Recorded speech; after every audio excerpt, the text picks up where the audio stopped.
Vamos fazer uma oração. Eu penso que nesse momento nós estamos na casa do Senhor, nós vamos louvar, nós vamos cantar, nós vamos nos alegrar, porque o único que é digno de receber toda a honra, toda a glória, todo o louvor, Ele está aqui, é Jesus Cristo. E essa festa que nós estamos fazendo é para Ele. Nós estamos aqui para louvar, para agradecer ao nome do Senhor.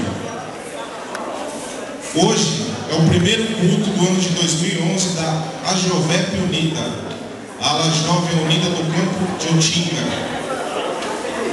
E eu gostaria que você prestasse bem atenção naquilo que Deus vai falar aqui nessa noite. Amém? Os louvores da palavra, a pregação da palavra de Deus, e que nós possamos sair daqui alegres e felizes, porque como esse culto que está em Filipenses capítulo 4, no versículo 12,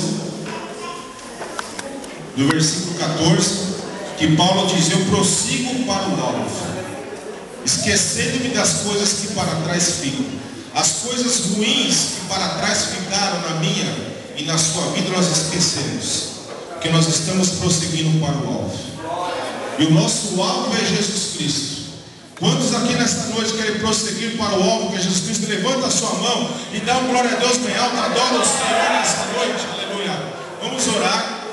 Eu já peço para a banda Tempo para Tudo, né? Estão aqui, da Igreja Presbiteriana, já posicionar aqui na frente.